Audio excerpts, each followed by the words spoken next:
Voilà, nous allons commencer, après le dessin de tulipe hier, nous allons commencer l'aquarelle. Donc j'ai fait un dessin un petit peu plus succinct, vous voyez, hein, c'est juste le minimum vital. Voilà, et j'ai une installation. Alors j'ai été chercher à l'atelier un pied, une installation j'espère que ça sera mieux qu'hier, mais en fait, vous voyez, je peux un peu me balader comme ça. Mais voilà, j'espère que ça sera. J'essaye de faire au mieux. Je ne peux pas trop mettre la caméra derrière moi parce que tout simplement, il faut que je puisse l'éteindre et l'allumer. Mais on va essayer de voir ce que ça donne comme ça. Voilà, alors, j'ai ma boîte d'aquarelle à côté de moi, un pot d'eau, j'ai mis une assiette parce que je suis pas trop mal installée pour essayer ma couleur. Donc j'ai commencé à mettre avec des couleurs très claires pour pouvoir poser mon bouquet, des couleurs très légères, vous voyez, je travaille avec beaucoup d'eau pour pouvoir déjà choisir la couleur la plus claire qui existe pour mes feuilles, pour séparer mes feuilles de mes tulipes et de l'environnement. Donc je commence toujours par les couleurs les plus claires. C'est beaucoup plus avantageux. Voilà, donc j'ai fait un vert très très très léger avec du jaune, du bleu. Alors j'ai pris du jaune citron et du bleu, euh,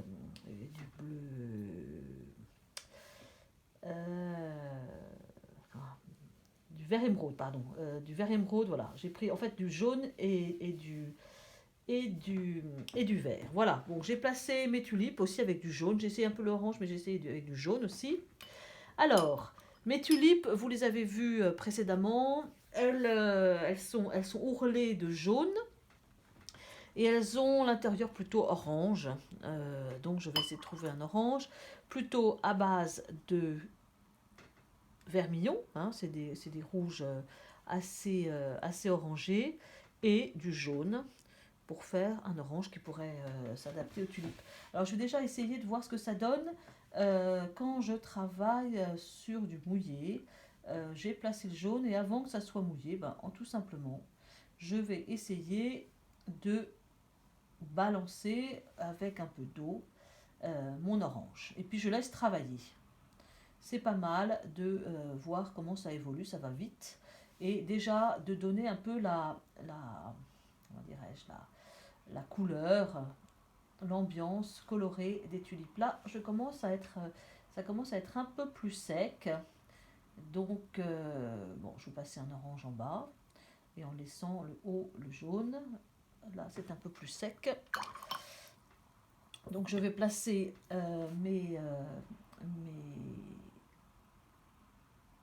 mon orange avec beaucoup d'eau. Voilà, pour donner déjà l'ambiance assez rapidement à ce bouquet de tulipes. Les placer pour qu'on voit assez rapidement s'il se passe quoi que ce soit, quelle est l'idée déjà. Ah là c'est frais, c'est plus amusant, vous voyez la différence entre le frais et le sec, c'est que le frais, j'ai pas beaucoup de choses à faire, vous voyez, ça se fait tout seul et ça peut faire quelque chose de peut-être de plus léger si je travaille dans le frais. Voilà. Hein, mouillé. Alors en fait jusqu'à maintenant au cours d'aquarelle on a plutôt travaillé à sec. Là on commence à travailler un peu plus détrempé. Alors j'ai oublié. Alors en fait ce qui est intéressant c'est que on voit qu'en séchant la couleur s'éclaircit. Donc en fait on va petit à petit foncer un petit peu plus fort. Alors ce qui est bien c'est comme j'ai fait le dessin hier, bon voilà je connais à peu près les enjeux. Tiens j'ai oublié une tulipe et j'ai oublié les queues. Alors ici en fait je me souviens que de ce côté là c'était beaucoup plus foncé. Donc pour l'instant je vais foncer un peu de ce côté là. Alors j'ai mis moins de feuilles qu'hier, hein. C'est un dessin un peu plus rapide. Alors là, c'est toujours pareil, est-ce que je passe devant ou derrière? Voilà, on va pour ce dessin-là, on va le faire passer derrière, on va faire passer la feuille derrière. Voilà, hop. Et puis je m'aperçois que j'ai oublié une tulipe. Alors ce côté-là est plus foncé, ce côté-là est plus foncé, Ce côté-là est plus foncé. Voilà. Hop. Alors, ma tulipe, je ne sais pas si je peux y aller tout de suite dans ma tulipe, parce que si jamais je mets ma peinture, tout va fuser dans les feuilles. Donc je vais aller faire un petit tour ailleurs, je vais aller dans mon pot de grès. Alors, on m'a posé la question, pour faire du gris, c'est un gris clair, en fait c'est assez avantageux de prendre du bleu outre-mer avec du brun, plutôt de la terre d'ombre. Après, le gris va être plus ou moins chaud ou plus ou moins froid. Là, c'est un gris qui est assez chaud et très léger. Voilà, et presque pas tout à fait vert, mais vous voyez, très léger. Donc, je vais passer mon pot entièrement gris. Alors, évidemment, j'ai du blanc sur mon pot, puisque c'est toujours la même, à côté lumière, à côté clair. En fait, de blanc, je n'ai que le reflet de ma vitre, de ma fenêtre.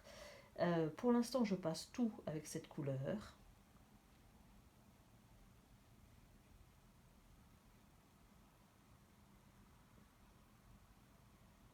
Et je vais récupérer le clair, tout simplement, avec un chiffon. Vous voyez, plutôt que de tourner autour, j'aurais pu mettre de la gomme arabique, en fait. Mais bon, j'ai oublié. Donc, on va juste laisser un petit peu de... J'ai essuyé. Et on va reprendre à nouveau ce gris. Donc, bleu, outre-mer et terre d'ombre brûlée.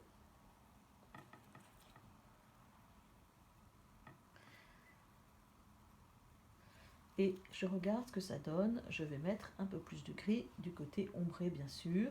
Voilà ce que ça donne quand c'est dans le mouillé. Vous voyez, c'est assez intéressant parce que ça fuse. Donc mon pinceau sert à pousser la goutte, mais en fait, en rien, il dessine pas trop. Il se balade, il pousse la goutte. Alors, je vois un petit peu moins qu'hier, mais ici, il y avait la boîte... Enfin, ah ben la boîte a disparu, mais c'est pas grave. Bon, il y a le blanc qui est le blanc de la table. Voilà, que je laisse là, qu'on voit en reflet. Vous voyez, ça travaille. Bon, pendant ce temps-là, on a le temps de voir, c'est peut-être un peu trop marqué. Voilà, et hop, là, mon verseur. Là, vous voyez, je tiens mon pinceau plutôt perpendiculaire, et puis je le balade. Ici, il y a une petite goutte. Donc, en fait, cette petite goutte, ce qu'on peut faire, c'est quand elle nous gêne ici, puisque... Alors, je peux la balader comme ça, vous voyez, je peux la faire passer ailleurs.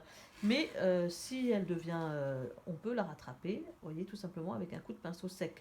J'ai essuyé mon pinceau et je laisse travailler le pot. Enfin, le mouillé plutôt, le mouillé dans le pot.